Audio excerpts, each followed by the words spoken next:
Let's begin.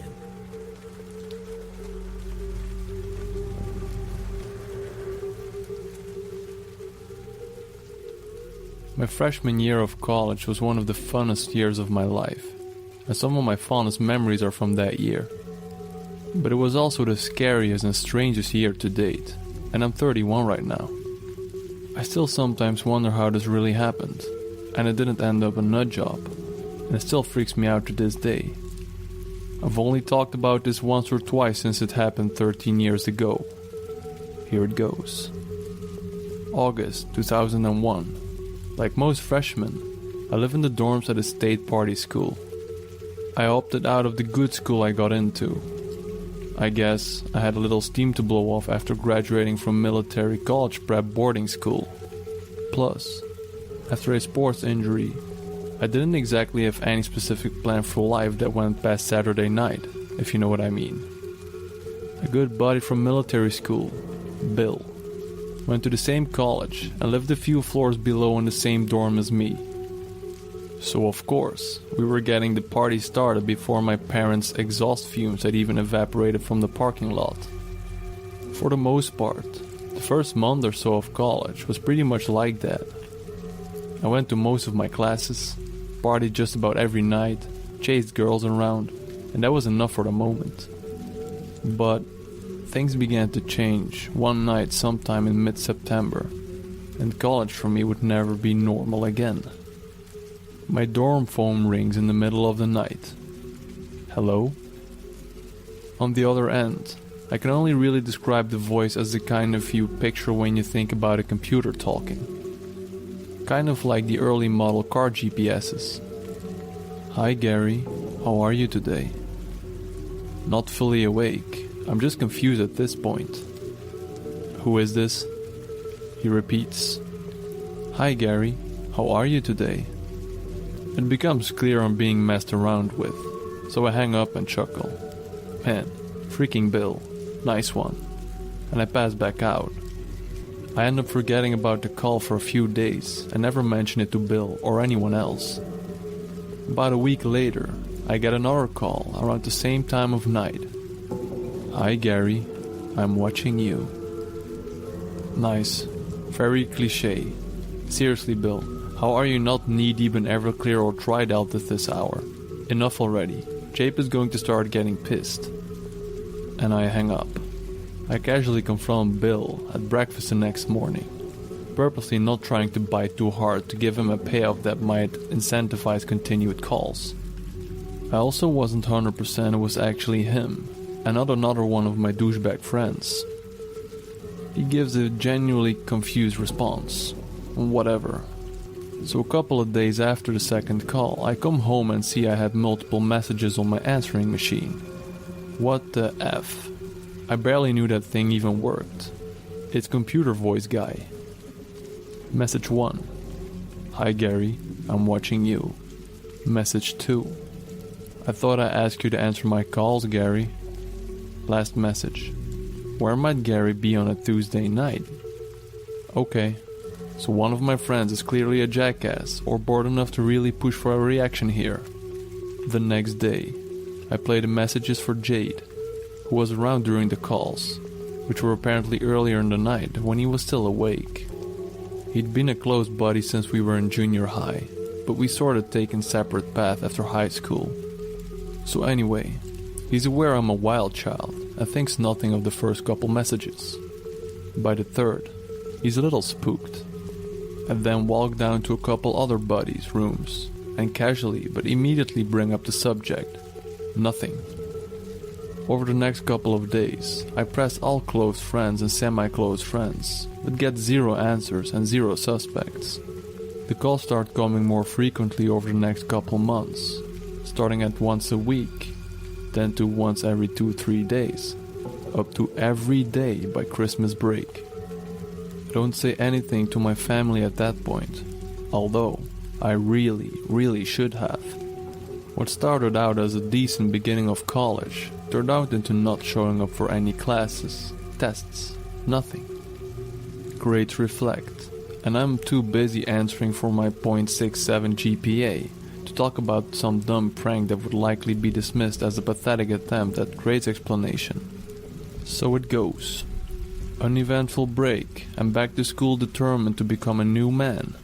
I gotta get my stuff together with these grades, so I tell Bill I'm gonna have to chill out and focus on school. First night back, I get my first spring semester call from computer voice guy. How's your family in Cyprus? Okay, now this is some freaking BS, man. What kind of douchebags am I hanging out with that even have the discipline to drag out a prank for this long? Calls become threatening and downright dark. I'm very interested, Gary, in being close to you. Yeah, with the kind of weird sentence structures like that. I have tools I can bring. It is going to be all over soon. One day, I bring Bill and all my other buddies up to hear the messages. Never deleted a single one for some reason. I guess when things happen over longer periods of time, you don't really feel the impact until laying out the complete package of evidence. My friends are in shock. I guess I should mention that some of these calls got really specific in making sure to note specific details about my parents' address, as well as the violence they are planning on doing to me. Cut open your esophagus, Gary, with a butter knife. And all sorts of other crap that is sort of blurred together through the hundreds upon hundreds of calls I got over the school year. A chick friend of mine that I'd really liked in high school named Layla goes to a different school hundreds of miles away. We've reconnected thanks to good old AIM and talk from time to time on the phone. Computer voice guy had mentioned a couple of times your friend and made threats about this unspecified person from time to time. But your friend turned out into your friend Layla. Layla and I are the only two people ever named in these calls, but it did get me wondering if this was a new lead to the source. Layla was clueless when I called her out about it. Awesome. I know that background was a long explanation, but you'll understand why I had to explain the situation when I tell you about what happens next. One night, we're all partying and drinking at some hotel. A different buddy, Carl, has a nice big truck we'd all go everywhere in, but he'd passed out drunk at the hotel after pounding an entire bottle of whatever he drank that night. I'm not really drinking tonight. I want to get back to my own bed. I snatched Carl's keys to drive back to campus, thinking I'll drive back in the morning to get everyone. This was one of the few times I'd even driven that year, so wasn't tip-top on my directions. I make an early turn and I'm somehow down a road I've never seen before. I realize this pretty quick, but I figure I've got some general directions of campus pegged, so I can just continue the wrong road until hitting some familiar highway that I knew. I'd eventually have to hit that as close to campus. I'm finding myself in open fields, still a paved road and everything.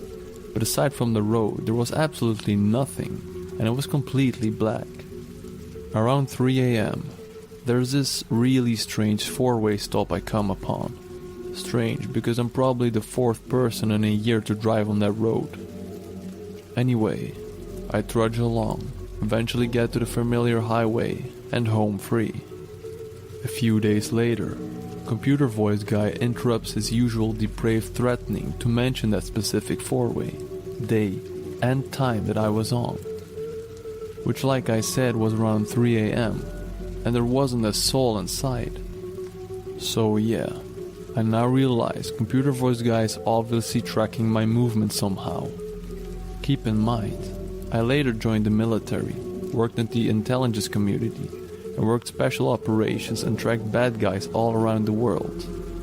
To this day, I still can't figure out how this dude knew I was in the middle of those fields on that date, in the middle of the night. I never mentioned it to anyone. Around March, this apparent rendezvous became computer voice guy's focal point, and he'd make sure to let me know the day was close. The calls were coming in no fewer than 10 or 15 every single day. Seriously. The ringer was now off out of courtesy to Jade, and I turned down the volume of answering machine as his phone calls recorded. but I finally get the message I'd been waiting for. Keep in mind, I've now become somewhat infamous at this university by now, because of Computer Voice Guy. People were constantly knocking on my door wanting to hear the messages. Friends of whomever I knew.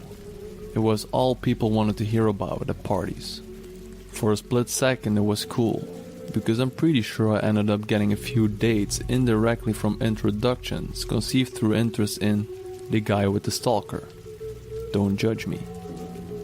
Moving right along. The day, time, and location are set.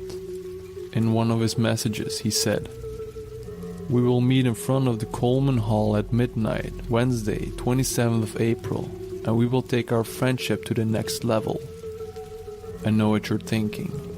And yeah, throughout the year, I'd considered the possibility that I was dealing with a female. Hell hath no fury like a woman scorned.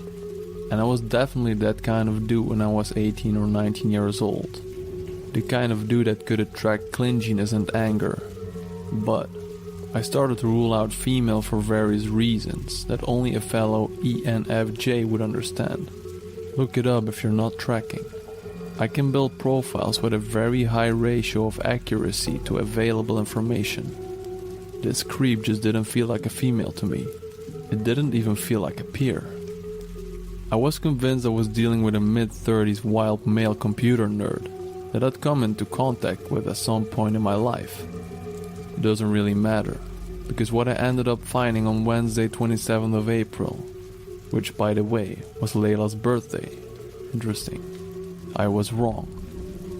Of course, everyone wants to be a part of this juicy story, and there's a pretty ridiculous amount of testosterone floating around the dorm on game day. This was a real creepster and a legit horror story unfolding before their very eyes. These guys are ready to defend me with their lives. So, while these monkeys are getting all hopped up on Mountain Dew, I stay home that afternoon, wondering what the F I was going to do at midnight. Of course, I was going to go, but dude. Yeah, I've always been an athlete in good shape. Wrestling, football, baseball teams, yada yada. But I'm still a 90-year-old white male, good parents, grew up middle upper class with suburbia, had a good life. In other words, I can definitely hold my own in a street fight.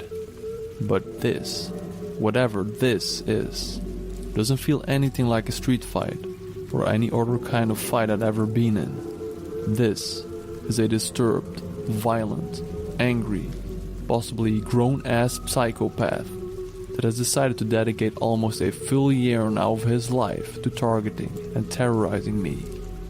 So yeah, I'm a little freaking nervous.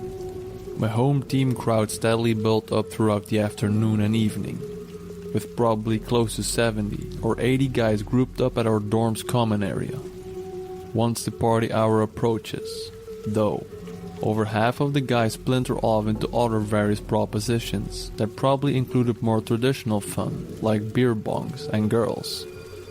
I'm left with about a 15 or 20 member platoon. I had decided earlier that I was not going to allow all these knuckleheads to shadow me, but I could definitely use them in case of emergency. I didn't want to risk him spooking out of the meat. So I let them know they will need to stay inside of the doors of the common area while I walk out to the meeting spot. Coleman Hall was adjacent to our connected girls' dorm, and about 300 paces outside door to get to Coleman. It was finally time. The witching hour came. So I finally leave the crew to begin the longest couple hundreds or so paces of my life. My boys can see me through the glass doors, but wouldn't really be able to see much once I get to the Coleman Hall door. About 100 paces out from the spot, I observed two things at the time. One, some kind of small quick movement in front of the patio walkway that goes all the way around the building. And two, the movement was in a spot along the walkway where the only normally uber bright bulb is out. I'm not exactly sure how I was able to see him, but I suddenly realized someone is crouched behind one of these contagious cookie butter bushes outside of the patio perimeter, against one of the building pillars.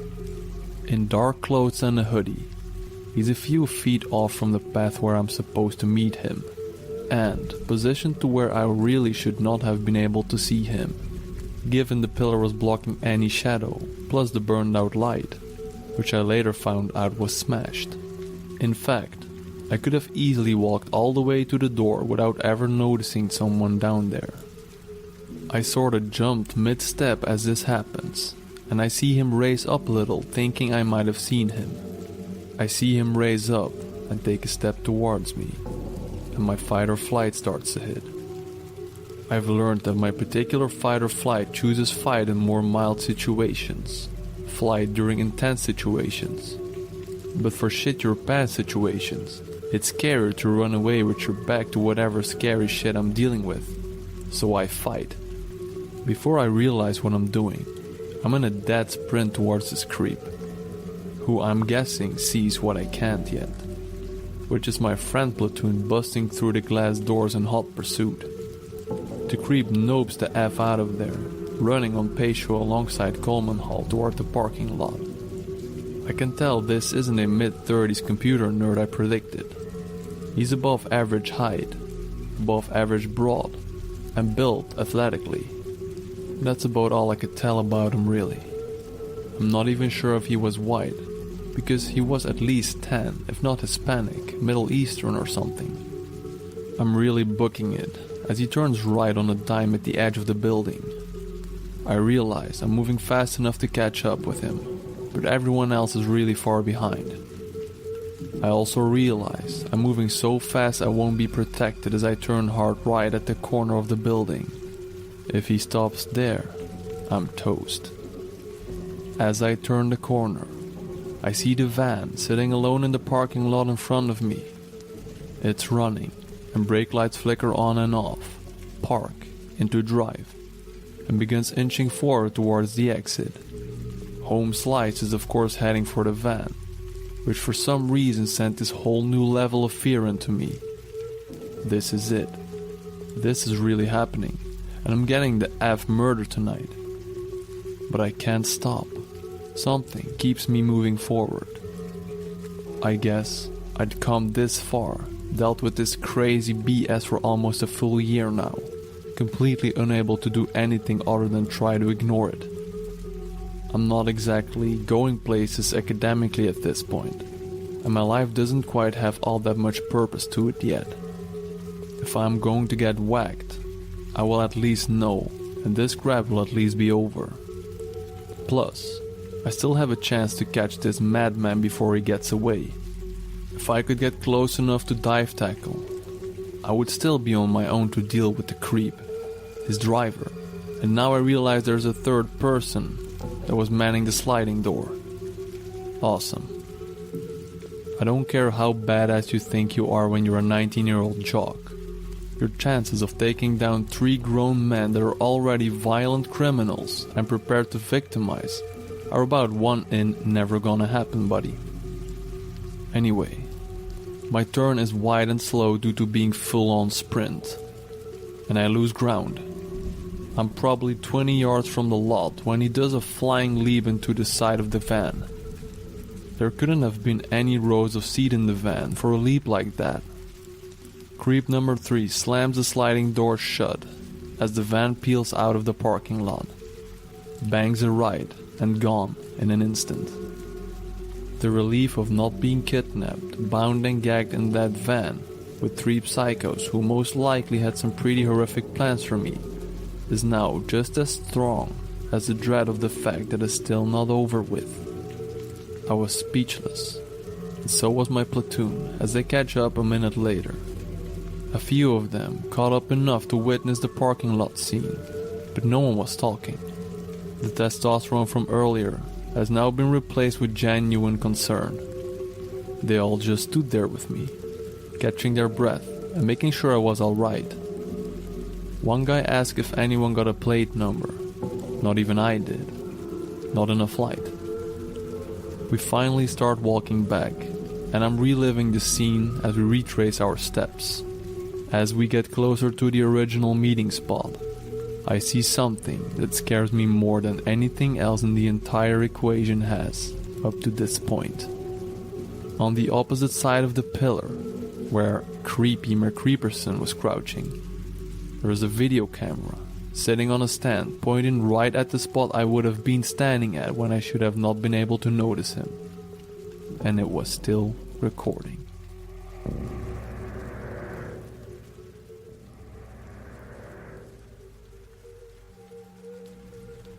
Thank you for being here when you have so many other options.